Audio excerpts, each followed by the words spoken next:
je m'appelle Julie du blog Atelier Villa et on se retrouve aujourd'hui pour une petite vidéo tutoriel pas à pas pour coudre ensemble un petit sac en cuir. Je vous raconte ça tout de suite.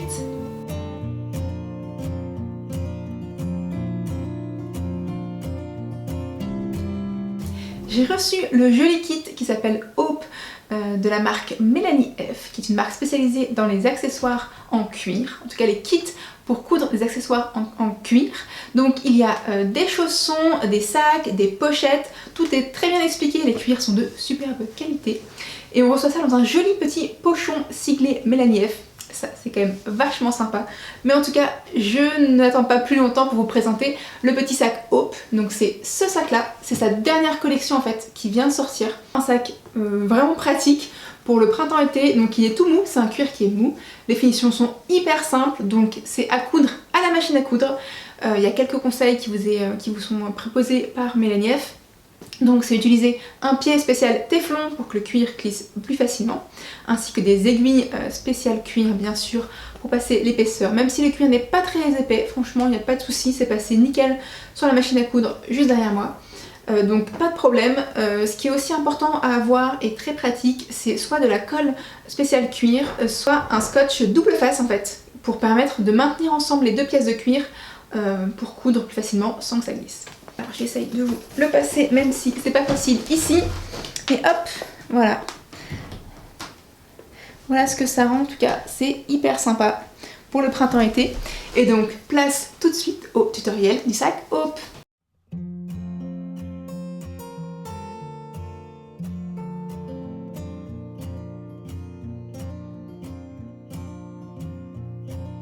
Quand vous recevez votre kit Mélanie F dans un joli petit pochon, vous recevez une pièce en cuir, une fermeture éclair, 2 rivets à visser, une chaîne dorée, 2 petites pinces. Vous aurez aussi besoin de colle néoprène ou de scotch double face, d'une pince perforeuse et aussi d'un fil de couleur assortie.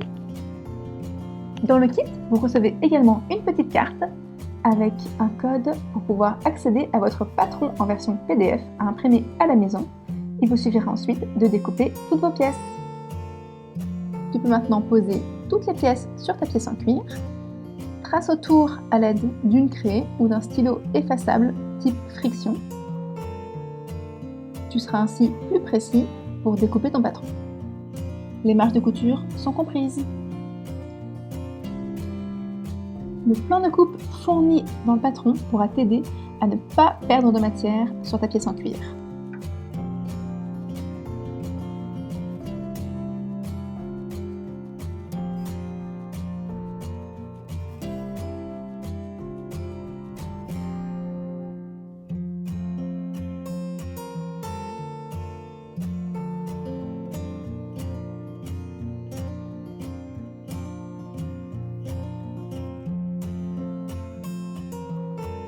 Tu peux maintenant découper toutes les pièces à l'aide d'une paire de ciseaux bien aiguisés ou d'un cutter rotatif.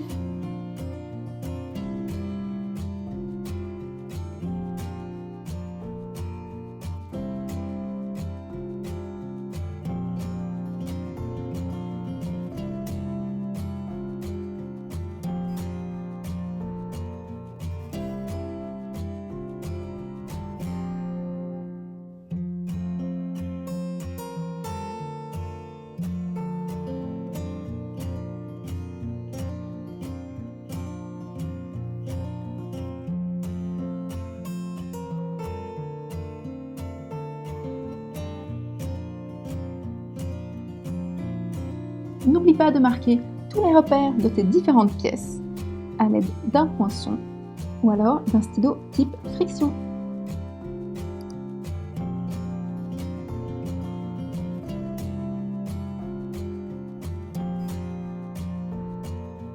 Pour commencer, une étoile de colle néoprène ou de scotch double face, ça va t'aider par la suite.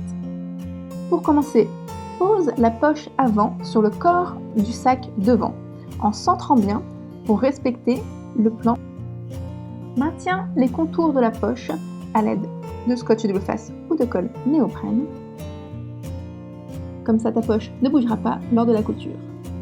Tu vas ensuite venir la coudre pour la plaquer sur le devant du sac. Avant de commencer à coudre, vérifie bien que ta machine possède un pied téflon pour le cuir, ainsi qu'une aiguille à cuire. Donc change ton pied presseur ainsi que ton aiguille pour être prêt. Avant de commencer à coudre ton sac, fais toujours un petit test sur une chute de cuir pour tester le réglage de ta machine et n'oublie pas d'allonger ton point à 3,5 au minimum pour coudre le cuir. Tu peux maintenant coudre ta poche plaquée en n'oubliant pas d'effectuer 2 petits triangles aux extrémités supérieures de ta poche pour être sûr qu'elle soit bien solide. On prend son temps durant la couture, surtout sur les arrondis. On ne se presse pas.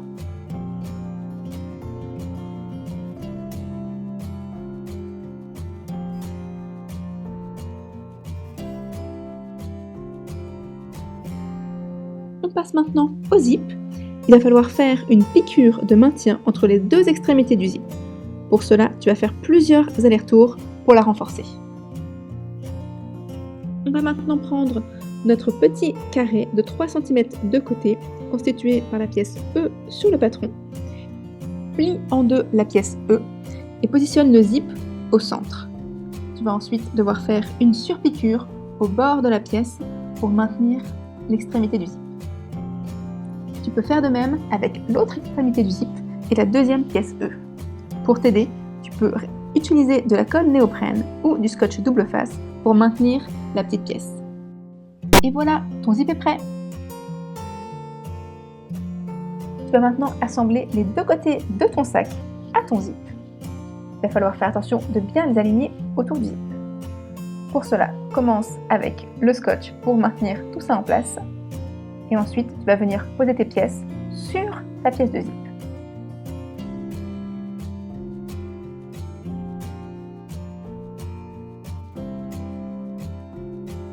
Il faut veiller à être bien précis à cette étape-là pour que le rendu du sac ne soit que plus joli.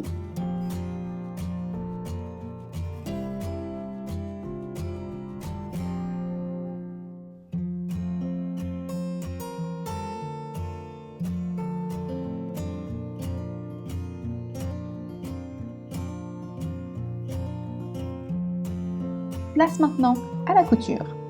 Tu vas réaliser une couture de chaque côté du zip pour maintenir les 2 pièces de sac. Attention à bien faire un point d'arrêt au début et à la fin pour que le sac soit solide. Et attention à être bien régulier pour suivre l'écran du zip.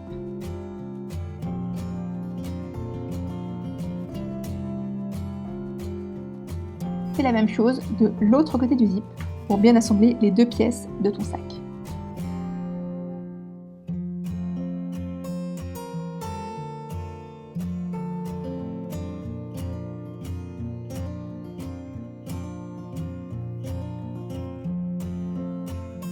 On va maintenant positionner le rabat du sac.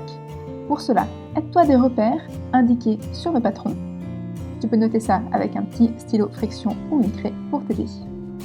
Il faut bien que le rabat soit bien aligné à tes 2 côtés de sac. Tu pourras maintenant le maintenir avec une colle néoprène ou du scotch double face. On va ensuite pouvoir coudre l'extrémité du rabat sur le dos du sac. Pour que le rabat soit bien solidement attaché, on vient coudre 2 lignes parallèles sur le bord du rabat du sac.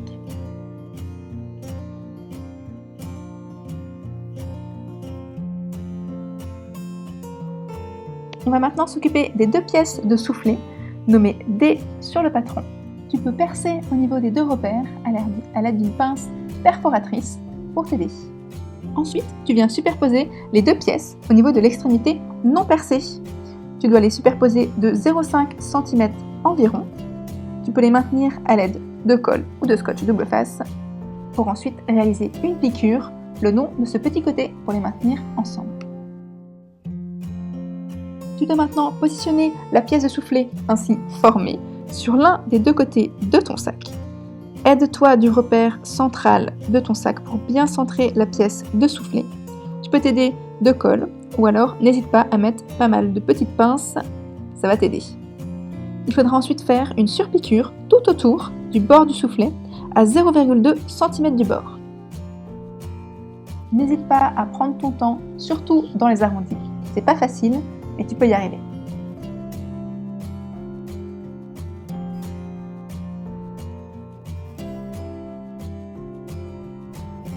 attention à ne pas créer de plis lors des arrondis. Il faut bien que tu plaques ton soufflet sur le côté de ton sac.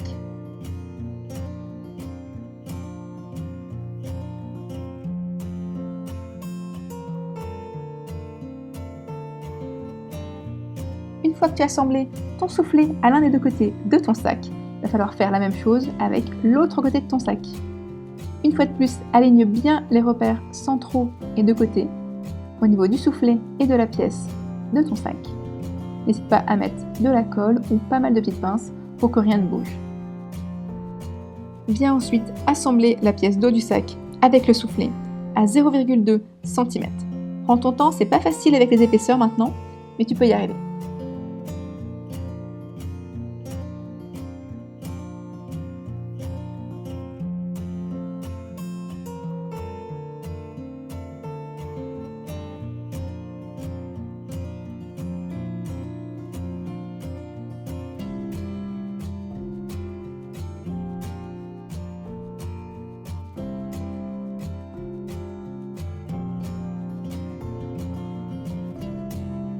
Ton sac est maintenant presque terminé, il te reste quelques finitions.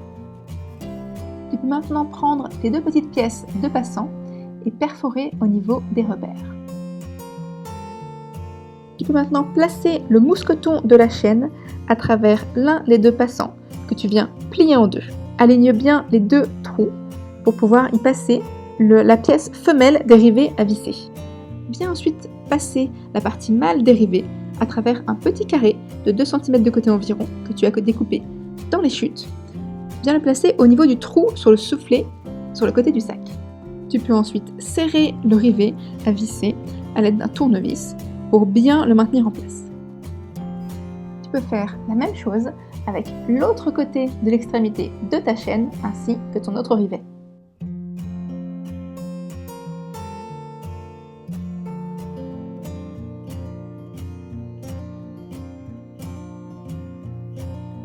N'oublie pas de bien serrer le rivet pour que ton sac soit bien solide. Tu as presque fini ton sac, il ne te reste plus qu'à créer ton pompon.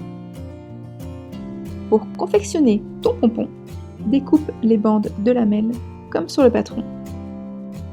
Ensuite, viens placer de la colle ou du scotch double face sur le haut du pompon.